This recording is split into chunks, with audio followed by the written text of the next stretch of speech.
Bab ini adalah bab terakhir dari rangkaian mata kuliah Sistem Komunikasi 2, yaitu bab Multiple Access. Tujuan pembelajaran dari bab ini, mahasiswa diharapkan mampu memahami konsep multiple access, kemudian mengetahui jenis-jenis multiple access beserta contoh-contoh aplikasinya.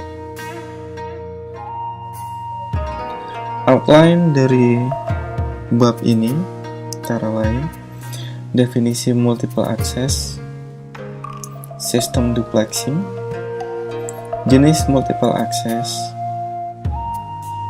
FDMA yang akan berisi tentang karakteristik dan juga kapasitasnya,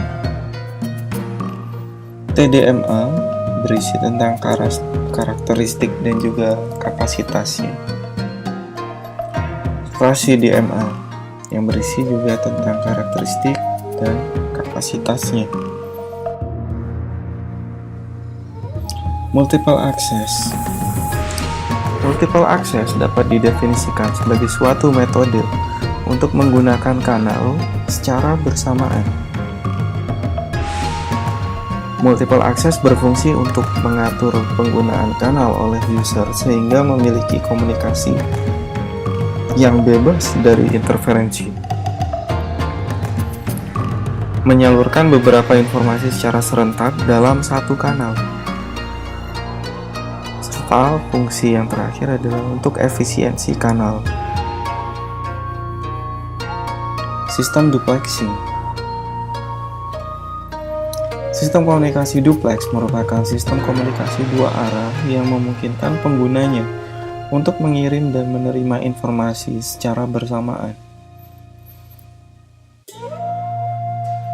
Jenisnya ada half duplex, ada full duplex.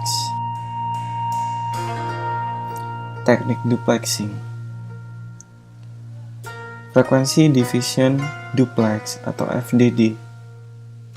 Pada teknik ini menyediakan dua band frekuensi yang berbeda untuk tiap user, yaitu forward channel dan reverse channel. Diagram bisa kita lihat pada gambar tersebut. Ada frekuensi split di sana. Kemudian ada time division duplex atau TDD, menyediakan waktu yang berbeda untuk membedakan forward channel ataupun reverse channel. Ada time split untuk memisahkan kedua channel tersebut.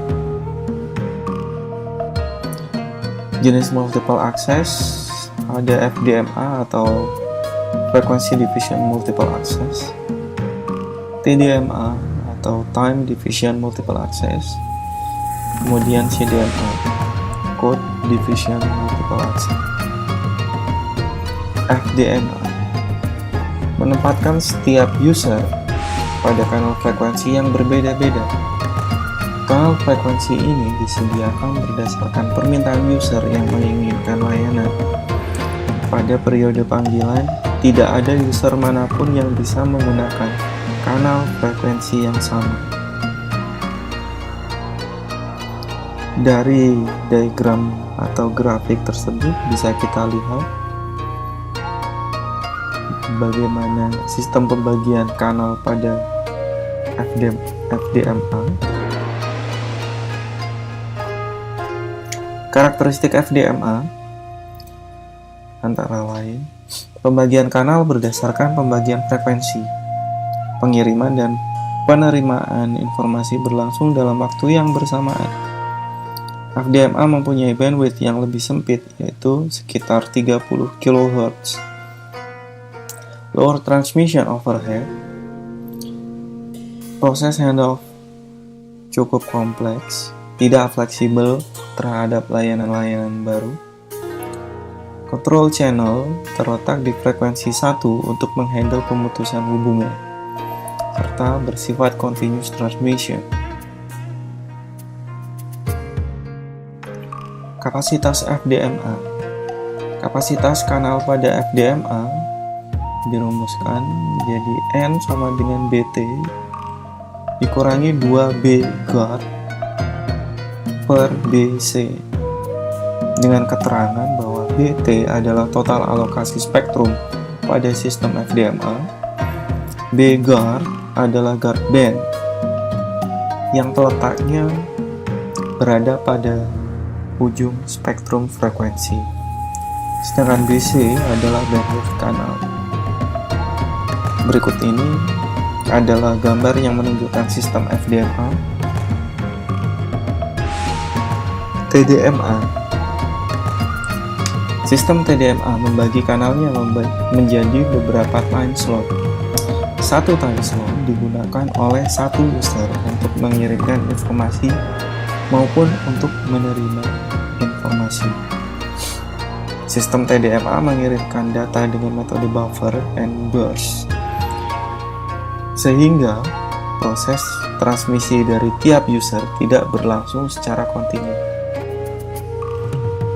Pada grafik atau diagram pada halaman ini, bisa kita simak tentang pembagian kanal pada TDMA.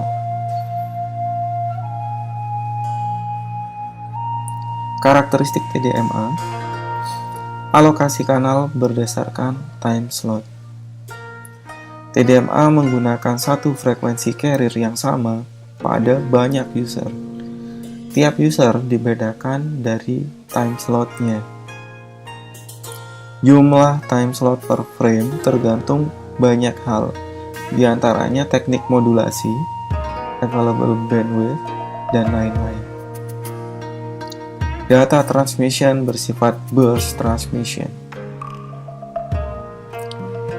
Proses handoff menjadi lebih sederhana dibandingkan dengan metode FDMA.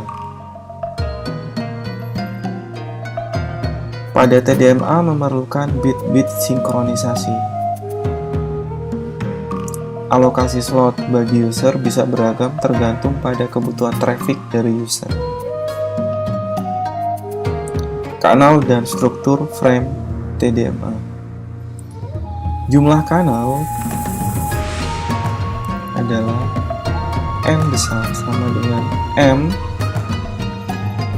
dari B total dikurangi 2B guard dibagi dengan BC.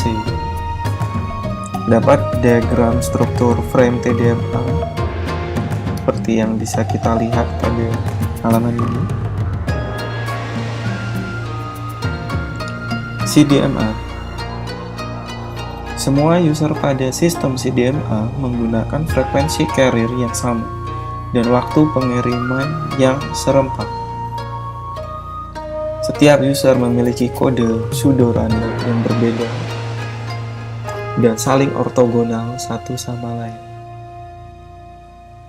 Bandwidth pada sistem CDMA sangat lebar bila dibandingkan dengan bandwidth yang umumnya dibutuhkan untuk transmisi. Pelebaran bandwidth ini didapat dari perkalian sinyal message dengan bandwidth yang sempit dengan kode penebar yang memiliki bandwidth yang sangat lebar. Pada halaman ini bisa kita simak tentang bagaimana grafik atau diagram untuk CDMA atau pembagian kanal pada CDMA. Karakteristik CDMA. User pada sistem CDMA menggunakan frekuensi yang sama. Sistem duplexing dapat menggunakan TDD maupun FDD. Meningkatnya jumlah user pada CDMA akan menaikkan tingkat noise secara linear. Performansi sistem akan berangsur-angsur menurun dengan bertambahnya jumlah user dan akan naik bila jumlah user dikurangi. Multiple fading akan terkurangi banyak karena sinyal disebar pada spektrum yang lebih lebar. Jika bandwidth dari spektrum lebih besar dari bandwidth coherent kanal, maka perbedaan frekuensi akan mengurangi efek small scale fading. Channel data rate yang besar.